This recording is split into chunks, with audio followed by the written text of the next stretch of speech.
तो बढ़ते हैं आज के पहले क्वेश्चन की ओर। जैसा कि यहाँ पर हमें दिया गया है, ये एसएससी के एग्जाम में 2024 में आ चुका क्वेश्चन है।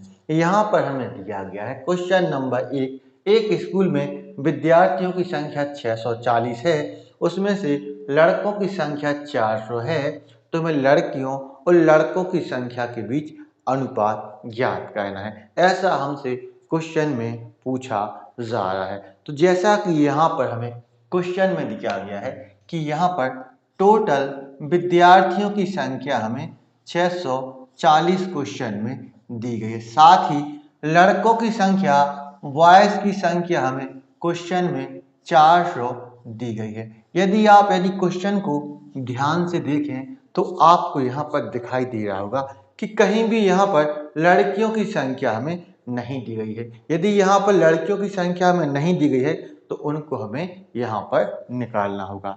यहाँ पर यदि आप टोटल विद्यार्थियों की संख्या में से लड़कों की संख्या को माइनस कर देंगे तो यहाँ पर लड़कियों की संख्या यहाँ पर आ जाएगी, गर्ल्स की संख्या यहाँ पर आ जाएगी। अब आप 640 में से 400 को घटाएंगे तो लड़कियों की संख्या आ जाएगी 240, लड़कियों की संख्या 240 आ जाएगी। अब यहाँ पर क्वेश्चन में हमसे पूछा जा रहा है कि गर्ल्स और बॉयज के बीच हमें अनुपात ज्ञात करना है, रेशो हमें यहाँ पर ज्ञात करना है। तो यहाँ पर लड़कियों की संख्या 240 है तो आप गर्ल्स के नीचे 240 को रखेंगे। इसी प्रकार लड़कों की संख्या यहाँ पर 400 है तो आपको बॉयज के नीचे आपको यहाँ पर 400 रखना है। अब यहाँ पर 0 से 0 कट जाएगा। अब यदि इन दोनों में कुछ और कट रहा है तो आप यहाँ पर काट दें। तो यदि आप ध्यान से देखेंगे तो आपको यहाँ पर दिखाई दे रहा होगा कि ये दोनों 8 से कट रहे हैं। ये 8 से कटेगा 3 बार और ये 8 से कटेगा 5 बार। तो लड़कियों एवं लड़कों की संख्या का अनुपात आ जाता है 3:5। हैं आज के अगले क्वेश्चन की ओर। जैसा कि यहाँ पर हमें दिया गया है क्वेश्चन नंबर 2002 रुपए की राशि को 3, 4, 6 के अनुपात में ABC में विभाजित किया जाता है, तो हमें यहाँ पर B का हिस्सा ज्ञात करना है। तो क्वेश्चन के अनुसार जैसा कि हमें दिया गया है कि A, B और C में हमें 3, 4 और 6 के अनुपात में हमें 2002 रुपए की राशि को विभाजित करना है। अभी क्वेश्चन में हमें 2002 दिया गया है, ये ABC तीनों का हमें योग दिया गया है, तीनों का हमें टोटल यहाँ पर दिया गया है। तो कायदे से यदि देखा जाए तो ये 6, 4, 10, 10 और 3, 13, इन तीनों का योग यहाँ पर 13 यूनिट हो रहा है, जो कि वास्तव में 2002 के बराबर है। यानी कि यहाँ पर हम इसको कह सकते हैं कि 13 यूनिट यहाँ पर 2002 के बराबर है। तो यहाँ पर हमेशा हमें 1 यूनिट का मान निकालना होता है। तो आप यहाँ पर 13 से 2002 को डिवाइड करेंगे तो 13 से 2002 कटेगा 1 बार, फिर कटेगा 5 बार, फिर कटेगा 4 बार। यानी कि यहाँ पर 1 यूनिट का मान 154 आ जाता है कि 1 यूनिट यहाँ पर 154 के बराबर है। तो हमें यहाँ पर B का हिस्सा ज्ञात करना है। हमें यहाँ पर B का हिस्सा ज्ञात करना है। B का हिस्सा ज्ञात करना है यानी कि हमें 4 यूनिट का मान यहाँ पर ज्ञात करना है। हमें यहाँ पर 4 यूनिट का मान ज्ञात करना है। यदि यहाँ पर 1 यूनिट 154 के बराबर है तो 4 यूनिट, तो 4 से आप 154 का गुणा करेंगे तो B का हिस्सा यहाँ पर आ जाएगा 616, जो कि बिल्कुल राइट आंसर आपका होगा। तो बढ़ते हैं आज के नेक्स्ट क्वेश्चन की ओर। जैसा कि हमें दिया गया है क्वेश्चन नंबर 3, एक धनराशि को ABCD में 10, 4, 8, 5 के अनुपात में हमें विभाजित करना है। C को B से 24 रुपए अधिक मिलते हैं तो A के हिस्से में कितनी धनराशि आएगी, ऐसा कि हमसे क्वेश्चन में पूछा जा रहा है। तो क्वेश्चन के अनुसार A, B, C और D में हमें 10, 4, 8 और 5 के अनुपात में एक धनराशि को विभाजित करना है। साथ ही क्वेश्चन में हमसे पूछा जा रहा है कि सी के पास बी से 24 रुपया अधिक है। अब यहाँ पर सी के पास 8 यूनिट पैसा है, बी के पास 4 यूनिट पैसा है, यानी कि सी के पास बी से कितना अधिक पैसा है, तो सी के पास बी से 4 यूनिट पैसा अधिक है। सी के पास बी से 4 यूनिट पैसा अधिक है, जो कि क्वेश्चन में 24 रुपए के बराबर हमें दिया गया है। यानी कि यहाँ पर 4 यूनिट का मान यहाँ पर 24 है। यदि 4 यूनिट यहाँ पर 24 के बराबर है तो 1 यूनिट, तो यहाँ पर 4 से कटेगा 6 बार, यानी कि यहाँ पर 1 यूनिट का मान यहाँ पर 6 आ जाएगा। 1 यूनिट का मान यहाँ पर 6 आ जाएगा। तो हमें यहाँ पर ए का हिस्सा ज्ञात करना है। हमें यहाँ पर ए का हिस्सा ज्ञात करना है, यानी कि हमें 10 यूनिट का मान यहाँ पर ज्ञात करना है। यानी कि हमें 10 यूनिट का मान यहाँ पर ज्ञात करना है। यदि 1 यूनिट यहाँ पर 6 के बराबर है तो 10 यूनिट, 10 से आप 6 का गुणा करेंगे तो ए का हिस्सा यहाँ पर 60 आ जाएगा, जो कि आपका बिल्कुल राइट आंसर होगा। पढ़ते हैं आज के नेक्स्ट क्वेश्चन को। जैसा कि हमें यहाँ पर दिया गया है क्वेश्चन नंबर 4।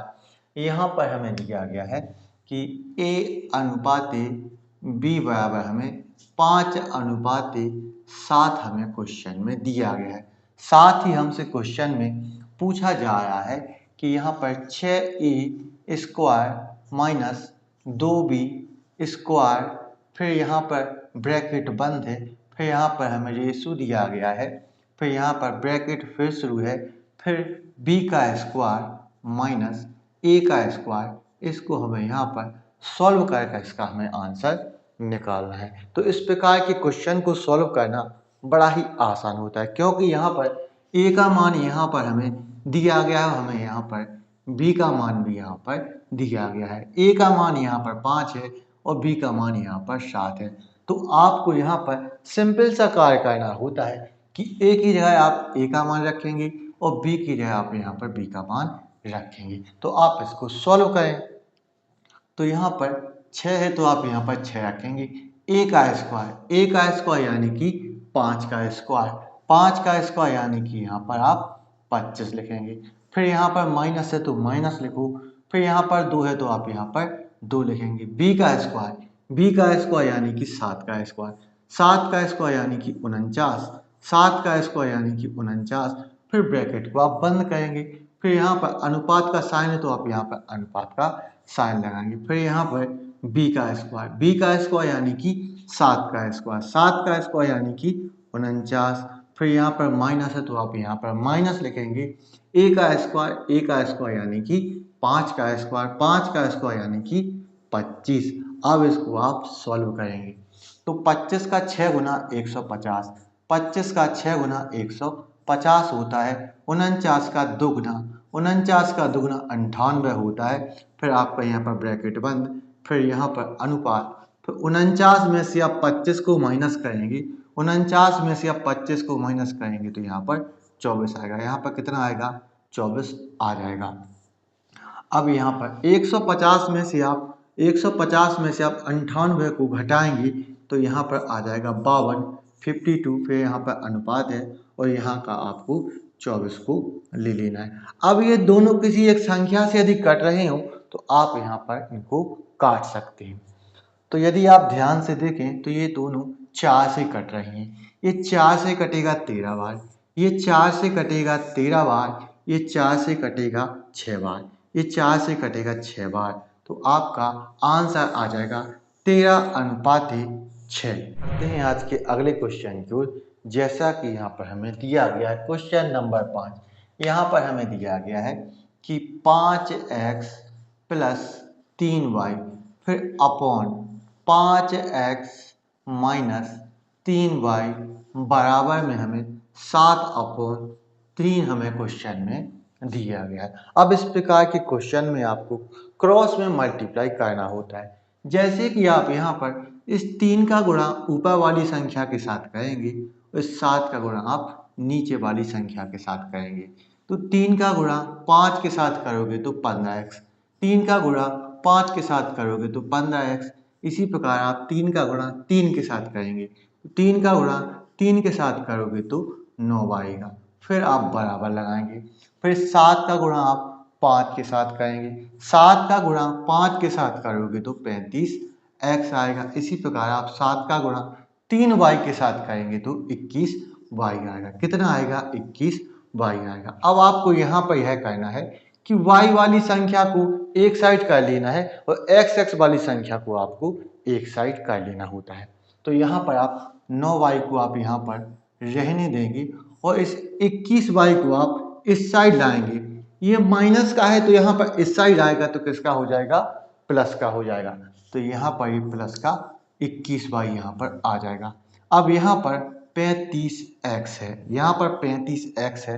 अब आप 15x को इस साइड लाएंगे तो ये प्लस का था तो किसका हो जाएगा? माइनस का हो जाएगा। ये 15x यहाँ पर माइनस का हो जाएगा। अब 9 और 21y को आप जोड़ेंगे तो यहाँ पर 30y आ जाएगा।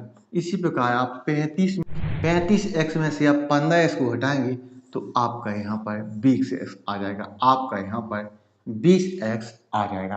अब आप यहाँ पर इस y को आप यहीं पर रहने देंगे, x को आप इसके नीचे लाएंगे। इसी प्रकार इस 20 को आप यहाँ पर रहने देंगे, उस 30 को 20 के आप नीचे लाएंगे।